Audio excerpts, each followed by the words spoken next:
लघुनिवे समामंतदस पंचच नाडिका त्योदय मुहूर्त प्रहरा यमाश्चत्वार चत्वारो मर्त्याना महनी उभे। इस श्लोक के अनुसार 15 लघु एक दंड के बराबर होती है, 2 दंड एक मुहूर्त के बराबर होती है, 30 मुहूर्तों के मेल से एक अहोरात्रम बनते हैं और ह्यूमन बीइंग के एक अहोरात्रम में 8 प्रहर होते हैं और सभी प्रहर 3-3 घंटे तक चलती है। और ये जो लघु दंड मुहूर्त अहोरात्रम प्रहर है, ये यूनिट ऑफ टाइम है जो कि हमारे वैदिक टेक्स्ट में यूज किए जाते थे। जैसे पूरे 24 घंटे को एक अहोरात्रम कहते हैं और इसी एक अहोरात्रम में 3-3 घंटे करके 8 प्रहर होते हैं। सुबह के 6 बजे से लेकर शाम के 6 बजे तक दिन का प्रहर कहते हैं, जो कि है पूर्वाहन 6 बजे से लेकर 9 बजे तक, मध्याह्न 9 बजे से लेकर 12 बजे तक, अपराह्न 12 बजे से लेकर 3 बजे तक और सायकाल 3 बजे से लेकर 6 बजे तक। इसी तरह शाम के 6 बजे से लेकर सुबह के 6 बजे तक रात का प्रहर कहते हैं, जो कि है प्रदोष शाम के 6 बजे से लेकर 9 बजे तक, निशित 9 बजे से लेकर 12 बजे तक, त्रियामा 12 बजे से लेकर 3 बजे तक और उषा 3 बजे से लेकर सुबह के 6 बजे तक। कुल मिलाकर 8 प्रहर होते हैं और सभी प्रहर का अपना अपना इंपॉर्टेंस है। अगर आप गलत प्रहर यानी कि गलत टाइम पर गलत चीज करोगे तो ये आपको नुकसान ही पहुंचाएंगे, फायदा नहीं। इसलिए सभी प्रहर को ध्यान में रखते हुए धर्म शास्त्र, ज्योतिष शास्त्र, आयुर्वेद शास्त्र और मॉडर्न लाइफस्टाइल को देखकर ये वीडियो बनाया जा रहा है। इसके पहले हम आयुर्वेदिक रूटीन भी आपसे शेयर कर चुके हैं। अब आप लोगों के भारी डिमांड के कारण स्पिरिचुअल रूटीन भी बनाना पड़ा। इस रूटीन में हम सुबह उठने से लेकर रात में सोने तक हर एक छोटे से छोटे चीज के बारे में बात करेंगे जो आपको स्पिरिचुअल यानी कि अध्यात्म की ओर ले जाए। इसमें हम दैनिक नित्य कर्म, साधना, श्लोक, ब्रह्म मुहूर्त में जागना, उषा पान, स्नान यानी कि नहाने का नियम, तिलक, पूजा पाठ, मंत्र जाप, व्यायाम, प्राणायाम, वस्त्र धारण, भोग अर्पण, भोजन यानी कि खाने का नियम, शयन यानी कि सोने का नियम, पूर्व शयन यानी कि सोने का पहले का नियम और भी बहुत सारी चीजों के बारे में बात करने वाले हैं। कुछ लोग कहते हैं कि I am not interested in spirituality और any type of spiritual routine. और रियली पहली बात तो ये इंटरेस्ट की बात है ही नहीं और दूसरी बात follow this routine just for 1 month. उसके बाद आपको खुद पता चल जाएगा हाउ पावरफुल इज स्पिरिचुअलिटी। ये जो आपका irregular sleep pattern, irregular eating time, किसी काम में मन न लगना, lack of focus, lack of productivity, lack of concentration, stress, depression, anxiety, procrastination, past के बारे में सोचना, फ्यूचर के बारे में चिंता करना, मोटिवेशन की कमी, सेल्फ डिसिप्लिन का ना होना, इन सभी चीज का कनेक्शन कहीं ना कहीं आपका डेली रूटीन से है। और इन सभी चीजों को दूर सिर्फ आप एक चीज करके दूर कर सकते हो, जो कि है द परफेक्ट डेली रूटीन। और अच्छे से बोले तो वैदिक दिनचर्या जो आपके जीवन को पूर्णतः बदल के रखे। आइए शुरुआत करते हैं।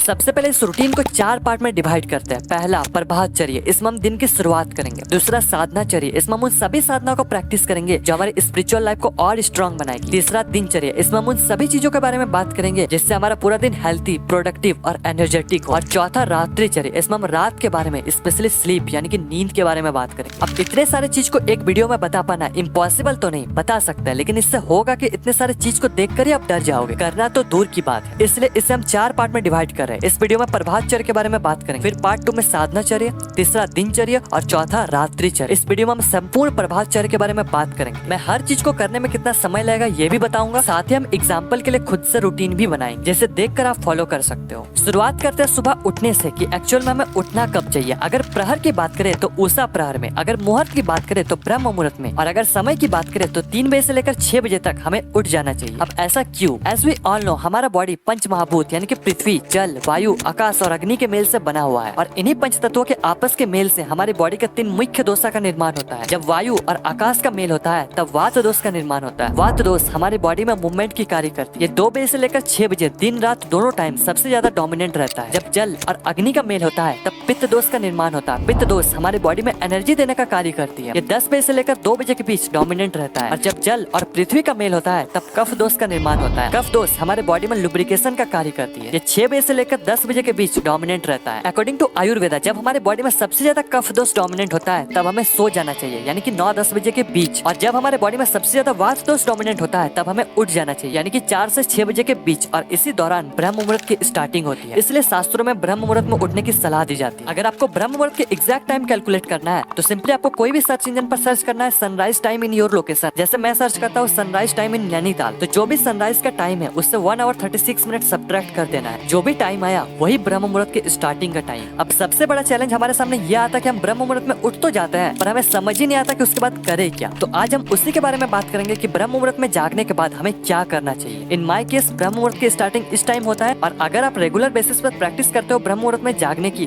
तो मुश्किल से आपको 2 मिनट लगेंगे ब्रह्म मुहूर्त में जागने की। अब बात करते हैं कि आगे करना क्या है। दूसरा कर दर्शनम, जब आप ब्रह्म मुहूर्त में उठ जाओ तो सबसे पहले आपको अपने हथेलियों को आपस में रगड़ कर अपने आंखों पर रखना है। ऐसा आपको इसलिए करना क्योंकि हमारी बॉडी की मैक्सिमम नाड़ी का एंडिंग हमारे हाथों में ही होता है, इसलिए जब हम अपने हथेलियों को रब करते हैं तब हमारी बॉडी की नाड़ियों के साथ साथ एक्यूप्रेशर पॉइंट भी एक्टिवेट हो जाता है, जिससे हमारा ओवरऑल सिस्टम एक्टिवेट हो जाता है। इसलिए अपने हथेलियों को रब करके अपने आंखों पर जरूर रखें। फिर धीरे से आंख खोलकर अपने हथेलियों को आपस में मिलाकर पुस्तक की तरह खोल के देखते हुए इस श्लोक को बोलना है। कराग्रे वस्ते लक्ष्मी, कर मध्य सरस्वती, कर मूले तू गोविंद, प्रभाते कर दर्शनम। अर्थात मेरे हाथों के अग्र भाग में माता लक्ष्मी, मध्य भाग में माता सरस्वती तथा मूल भाग में गोविंद निवास करते हैं। हर प्रभात को मैं सर्वप्रथम हथेलियों में इनका दर्शन करना चाहिए। इस मंत्र का मतलब है कि हमें प्रॉस्पेरिटी, विजडम और गॉड यानी कि भगवान के शरण में रहकर अपने कर्मों को पालन करना चाहिए। इसके बाद पाद स्पर्श कर दर्शन के बाद सबसे पहले राइट पैर को भूमि पर रखकर अपने हाथों से पृथ्वी को स्पर्श कर फिर अपने मस्तक पर लगाइए। फिर पाँव रखने के लिए धरती माता से क्षमा मंत्र बोलिए। ये रहा मंत्र और इसका मीनिंग। इसे करने में आपको 1 मिनट समय लगेगा। इसके बाद आपको 5 छोटे छोटे चीज करना, फटाफट बताते हैं। Number 1 affirmation. अफर्मेशन मतलब कुछ ऐसे पॉजिटिव सेंटेंस या फिर वर्ड जिसे हम बार बार रिपीट करते हैं, जैसे I am happy, I am healthy, I am grateful. इस तरह के जब हम सेंटेंस बोलते हैं तब हमारे अंदर एक पॉजिटिविटी आती है, हमारा कॉन्फिडेंस बूस्ट होता है। इससे हम पूरे दिन एक पॉजिटिव माइंडसेट के साथ जीते हैं। इसे आप अपने अकॉर्डिंग डिजाइन कर यूज करो। Number 2 make your bed. जहाँ भी आप सोते हो सुबह उठते अपना बिस्तर को जरूर बनाओ। Number 3 pushups. बॉडी को थोड़ा एनर्जाइज करने के लिए अकॉर्डिंग टू योर कैपेसिटी जितना हो सके उतना पुशअप लगाए या फिर थोड़ा मोड़ा कुछ एक्सरसाइज कर ले, जिससे हमारे बॉडी में सारा तमस निकल जाएगा और हमारे अंदर एक अलग फुर्ती आएगी। नंबर 4 मंगलिक वस्तुओं का दर्शन। कुछ ऐसे वस्तुओं का आपको देखना है जिससे आप अच्छा फील करो। आप इन सारे वस्तुओं को देख सकते हैं। नंबर 5 माता पिता, गुरुजन और बड़े को प्रणाम। इतने सुबह मम्मी पापा उठते ही नहीं, तो वीडियो को शेयर कर दो, आप भी उठ जाओगे, मम्मी पापा भी उठ जाएंगे। अफर्मेशन करने के लिए आपको 2 मिनट लगेंगे। अपने बेड या फिर रूम को साफ करने में 5 मिनट लगेंगे। पुशअप या फिर थोड़ा सा एक्सरसाइज करने के लिए आपको 5 मिनट लगेंगे। मंगलिक वस्तुओं को या फिर मम्मी पापा को प्रणाम करने के लिए 1-1 मिनट लगेंगे। अब बढ़ते हैं उषा पान की ओर। उषा का मतलब होता है भोर या फिर सूर्योदय के पहले, और पान का मतलब होता है पीना, इसलिए उषा पान करते हैं सूर्योदय के पहले पानी पीना। इसमें बहुत से मिसकंसेप्शन है, जैसे ब्रश के पहले उषा पान करें या फिर ब्रश करने के बाद। तो इन सारे चीजों का मैंने आंसर इस वीडियो में दिया है, आप जाकर देख सकते हैं। अभी बताते हैं उषा पान करना कैसे। रात में जब आप सोने जाओ तो सबसे पहले तांबे के बर्तन में जल भरकर सोना है और सुबह उठकर अपने कैपेसिटी के अकॉर्डिंग 2 से 4 गिलास पानी पीना है। और ध्यान रहे कि पानी हमेशा बैठकर ही पीना है। और उषा पान करने के लिए आपको मैक्सिमम 3 to 5 मिनट लगेंगे। अब स्वचाचार के नियम देखो, हमारे स्क्रिप्चर्स में शुद्धि के अनेकों नियम मेंशन्ड है, जिससे फॉलो करना आज हर कोई नहीं चाहेगा। और आज उस तरह का इन्वायरमेंट है भी नहीं कि हम उन सारे रूल्स को फॉलो कर पाए। बस इन्फॉर्मेशन पर्पस के लिए कुछ चीजें बता देते हैं, फिर आज के मॉडर्न लाइफस्टाइल के अकॉर्डिंग कैसे करें इस पर भी बात करें। तो देखो, शुद्धि 2 प्रकार के होते हैं, भाई यानी कि एक्सटर्नल शुद्धि और अभ्यंतर यानी कि इंटरनल शुद्धि। एक्सटर्नल शुद्धि यानी कि बाहरी वस्तु से हम अपने आप को शुद्ध करते हैं, जैसे पानी या फिर साबुन से। और अभ्यंतर शुद्धि यानी कि अंदर की शुद्धि या फिर मन की शुद्धि। इस पर हम आने वाले वीडियोस पर बात करेंगे। अभी बात करते हैं बाह्य शुद्धि, स्पेशली शौच के नियम के बारे में। इसके पहले मैंने आपको उषा पान के बारे में बताया, तो जब आप रेगुलरली उषा पान करोगे तो इसके कुछ समय बाद ही आपको नेचुरली शौच का बेग आएगा। और इस समय के दौरान हमारी बॉडी में वात दोष का प्रभाव बना रहता है, जिससे हमारे इंटेस्टाइन की पेरिस्टाल्टिक मूवमेंट भी अच्छी होती है, जिससे हमारी बॉडी की सारी वेस्ट प्रोडक्ट इजिली आउट हो जाते हैं। और शौच आपको हमेशा मलासन में ही करना है, यानी कि कुछ इस तरह के पोजीशन। आज जो ये वेस्टर्न कल्चर के टॉयलेट आता है, ये जो पोजीशन है ये गलत है। इन सारी चीज को आपको यूज नहीं करना है। मॉडर्न बनने के चक्कर में अपना हेल्थ को मत बिगाड़ो। अब शौच के बाद शुद्धि देखो, मैंने विष्णु पुराण, गरुड़ पुराण, मनुष्य स्मृति, दक्ष स्मृति, बादुल स्मृति और 1-2 ग्रंथ पढ़े, जिसमें मैंने कुछ बातें कॉमन देखी। जैसे शौच करने के बाद इन पार्ट्स को एटलीस्ट इतने बार मिट्टी से जरूर धोना है, लेकिन आज हम ऐसा नहीं करते हैं, क्योंकि आज के समय बिल्कुल अलग है। इसलिए मल त्याग के बाद एटलीस्ट 2 बार अच्छे से जरूर धोए, और मूत्र त्याग के बाद एटलीस्ट 1 बार अच्छे से जरूर धोए। और एक बात, मल त्याग के बाद 12 कुल्ले और मूत्र त्याग के बाद 4 कुल्ले जरूर करें। दंत धावन यानी कि टीथ क्लीनिंग। अब देखो, सुबह सुबह हम इतना मॉडर्न बनते हैं, मतलब वेस्टर्न कल्चर के जो टॉयलेट है उसे यूज करके हमारा मॉडर्निटी खत्म नहीं होता। अब हम लोग दांतों के सफाई के लिए प्लास्टिक ब्रश, अभी तो इलेक्ट्रॉनिक ब्रश भी आ गए, और क्या कहते हैं केमिकल पेस्ट, सॉरी टूथपेस्ट का यूज करते हैं। 100 ग्राम का 50 रुपया यानी कि 500 रुपया किलो का टूथपेस्ट। चलो ये भी ठीक है। माय क्वेश्चन इज, इतने महंगे टूथपेस्ट यूज करने के बावजूद भी टीथ यानी कि दांतों से रिलेटेड इतने समस्या क्यों आ रही है? आप जिस भी ब्रांड का टूथपेस्ट यूज करते हो उसके इंग्रेडिएंट्स लिस्ट निकालकर एक-एक इंग्रेडिएंट्स को अच्छे से रिसर्च करो, फिर आपको पता चलेगा कि टूथपेस्ट है या फिर केमिकल पेस्ट। ये सब बंद करके दतवन का इस्तेमाल में लाओ। दतवन के लिए आप इन सारी चीज को यूज कर सकते हो। दतवन कैसे करना ये रहा,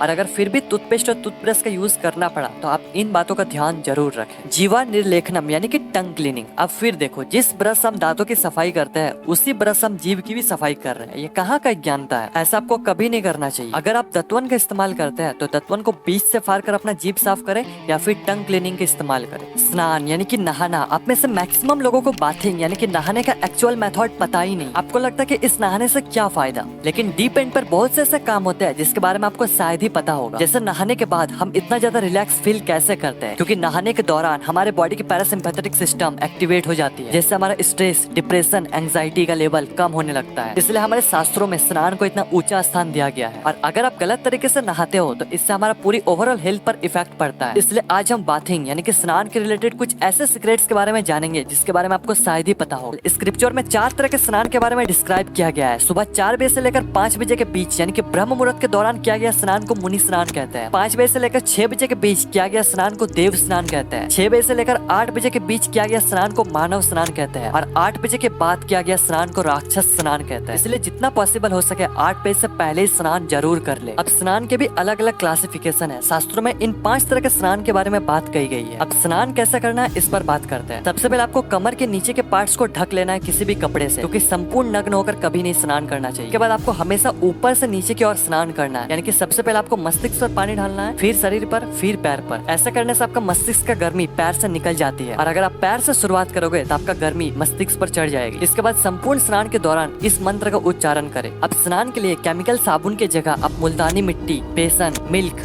कर्ड का इस्तेमाल कर सकते हो। ये केमिकल साबुनों से सस्ती आती है, ना कि महंगी। तो आप इन सारी चीज को इस्तेमाल जरूर कर सकते हैं। अब स्नान के कुछ इंपॉर्टेंट रूल इसे आप स्टॉप करके एक बार ही जरूर पढ़ें। आज के लिए बस इतना ही।